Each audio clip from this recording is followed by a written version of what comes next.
Hi friends, welcome back to my channel. ఈ స్టోరీకి writer SNMR Sridhar గారండి. శ్రీధర్ గారి అన్ని స్టోరీస్ కి కాపీరైట్స్ వర్తిస్తాయి.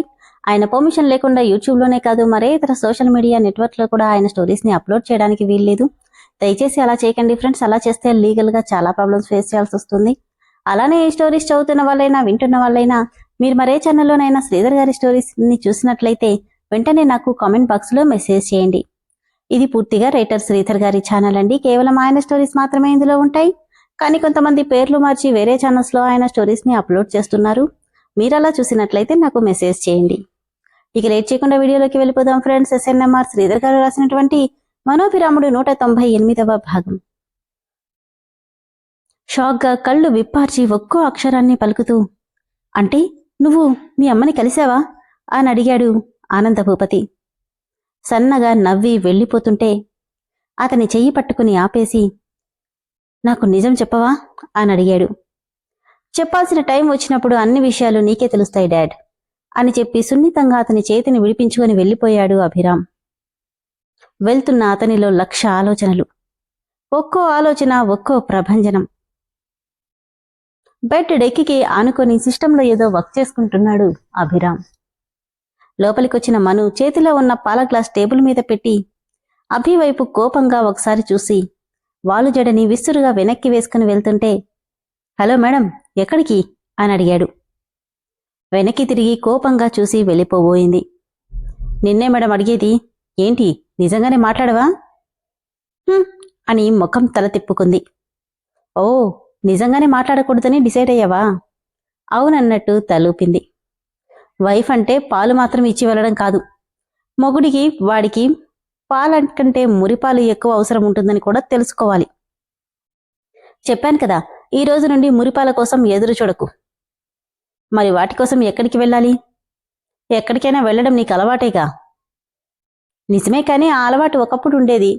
ఒక బంగారు బొమ్మ నా లైఫ్లోకి వచ్చి అలవాటుని పూర్తిగా మాయం చేసేసి తన ప్రేమతో నన్ను ఉక్కిరి బిక్కిరి చేసి దాంట్లోనే బందీని చేసేసింది. ఇప్పుడు సడన్ గా ఇలా దూరం పెట్టి ఎక్కడికైనా వెళ్ళమంటే ఎక్కడికెళ్ళాలి? ఏట్లోకెళ్ళు. అక్కడికైనా నువ్వు రాకపోతే నేను వెళ్ళలేను మను అన్నాడు అభిరామ్. చెప్తున్నానుగా, ఇలాంటి మాయ మాటలు చెప్పడంలో నువ్వు నెంబర్ 1వి. కానీ నీ మాటలకు ఈసారి నేను లొంగను. మీ అమ్మగారి గురించి ఆలోచిస్తాను, తన గురించి తెలుసుకుంటాను అంటేనే నీతో మాటలైనా మురిపాలైనా. మను, ఎందుకు చెప్తే అర్థం చేసుకోకుండా మన మధ్య అనవసరమైన టాపిక్స్ తీసుకొస్తావు చెప్పు. బాధగా వెనక్కి తిరిగి, మీ అమ్మగారు నీకు అనవసరమైన టాపిక్ అభి అని అడిగింది మను. కళ్ళు మాత్రం పైకెత్తి సన్నగా నవ్వి ఊరుకున్నాడు.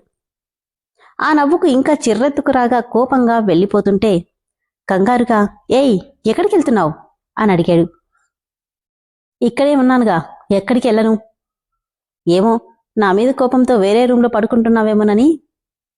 అలా చేసి 4 గోడల మధ్య ఉండాల్సిన విషయాన్ని నలుగురిలో పెట్టే క్యారెక్టర్ కాదు నాది. మంచిదే, కానీ పెళ్ళైనప్పటి నుండి నా మీద ఎంత కోపం ఎప్పుడూ చూడలేదు. అందుకే డౌట్ వచ్చింది. క్లారిఫై అయిందిగా, ఇక సంతోషించు అంటూ సెల్ఫ్లో ఉన్న దిండు దుప్పటి తీసి కింద పరుచుకుంటుంటే, ఓయ్ కింద పడుకుంటావా? అవును. ఇట్స్ టూ మచ్ మను. మాట్లాడకపోయినా పర్లేదు, కానీ నువ్వు నా పక్కన లేకపోతే నాకు నిద్ర పట్టదు. పళ్ళు బిగబట్టి కోపంగా చూస్తూ, ఎప్పుడు అదే ఆలోచన నీకు? అంటే నిన్ను గట్టిగా హక్ చేసుకుని పడుకోవడం అలవాటైపోయింది మను, ప్లీజ్ అంటూ చేయి పట్టుకోబోయాడు. ఆ చేతిని విదిల్చి కొట్టి తన చేతిలో ఉన్న దిండుని అభి ముఖం మీద విసిరేసి, దీన్ని గట్టిగా హత్తుకొని పడుకో సరిపోతుంది అంటూ బెడ్షీట్ పరుచుకుంటుంది. దీన్ని హత్తుకుంటే నీలా కోఆపరేట్ చేయదు కదా మను. అయితే మంచిదే, నా వాల్యూ ఏంటో నీకు తెలిసొస్తుంది. కనీసం అప్పుడైనా నేను చెప్పిన దాని గురించి ఆలోచిస్తావేమో. ఎందుకే ఇంత మొండిగా ఉన్నావు అని అసహనంగా అడిగాడు. నీ మొండితనమే నాకు వచ్చింది అంటూ అటువైపు తిరిగి పడుకోగానే, సరే కానివ్వు, ఎన్ని రోజులు నన్నిలా దూరం పెడతావో నేను చూస్తాను అని విసురుగా అనుకుంటూ తననొక కంట కనపడితోనే సిస్టంలో తన వర్క్ చేసుకుంటున్నాడు అభిరామ్. కన్న తల్లి కనీసం ఇన్నేళ్ల నుండి దూరంగా ఉంటుంది, ఎలా ఉందో ఏంటోనన్న ఆలోచన కూడా లేదీ మనిషికి.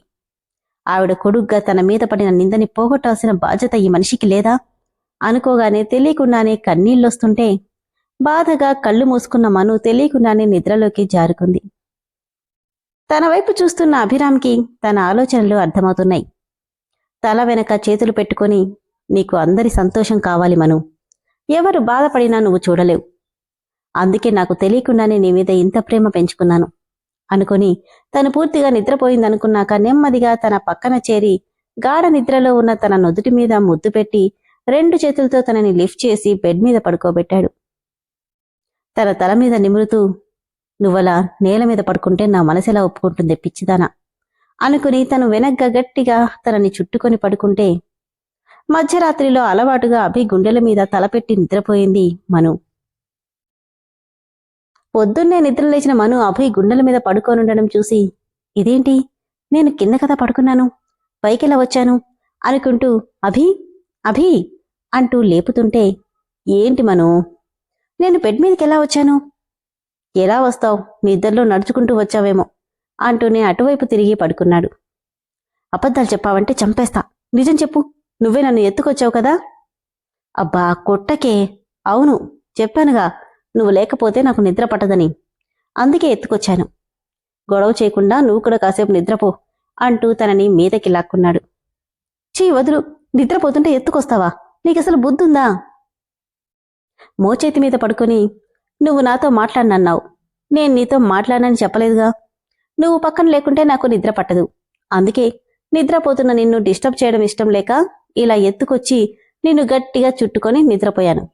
అయినా మాట్లాడొద్దన్నావు కానీ ఇలా పట్టుకోవద్దని చెప్పలేదుగా మను అంటూ మళ్లీ నిద్రలోకి జారుకుంటుంటే కోపంగా తనని గట్టిగా కొట్టి వెళ్ళిపోయింది.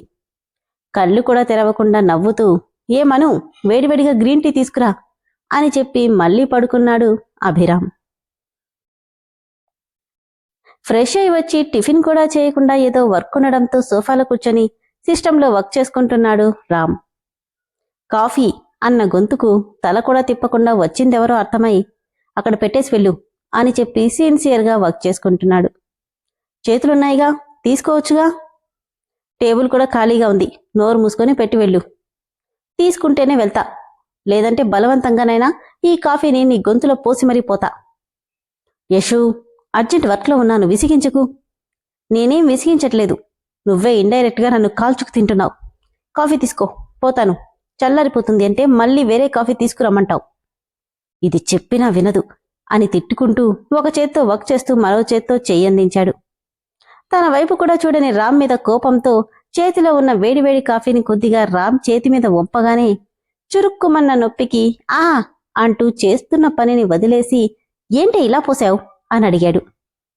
కాఫీ వేడిగా ఉందో లేదో చూద్దామని టెస్ట్ చేశాను చిన్నబావా, పర్లేదు వేడిగానే ఉంది కదా, ఇదిగో ఇప్పుడు తాగు అని నవ్వుకుంటూ వెళ్ళిపోతుంటే, దీనికి యశు అని కాదు యక్షిణి అని పేరు పెట్టాల్సింది, అంతా రాక్షస జాతి అని తిట్టుకుంటూ కాఫీ సిప్ చేస్తున్నాడు రామ్. వాళ్ళ గిల్లి గజ్జాలను చాలాసేపటి నుండి చూస్తున్న గాయత్రి నవ్వుతూ రామ్ దగ్గరికి వచ్చి తన పక్కనే కూర్చొని, ఏం చేస్తున్నావు రామ్ అని అడిగింది. ఒక ఫైల్ పెండింగ్ ఉందమ్మా, చూసుకోలేదు, అదే క్లియర్ చేస్తున్నా. నీ విషయంలో నేను ఒక డెసిషన్ తీసుకున్నాను రామ్, నీకు ఓకే అంటే దాన్ని ప్రొసీడ్ అవుతాను.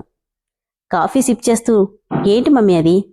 నిన్న సంబంధం చూడమని చెప్పావు కదా, మంచి సంబంధం చూశాను. నవ్వి, ఎవరు మమ్మీ?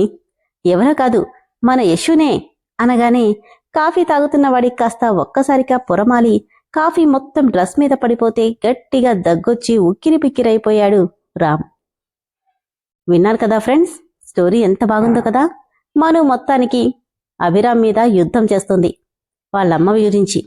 కానీ మనుకి తెలియని విషయం ఏంటంటే, అభి ఆల్రెడీ వాళ్ళమ్మని కలిసినట్టే ఉన్నాడు కదా. మరి ఆ విషయం తనకి ఎప్పుడు తెలుస్తుందో చూద్దాం. అలానే సంబంధం చూడమని చెప్పిన పాపానికి తిరిగి తిరిగి గాయత్రి యశునే పెళ్లి కూతురుగా రామ్ ముందుకు తీసుకొచ్చింది.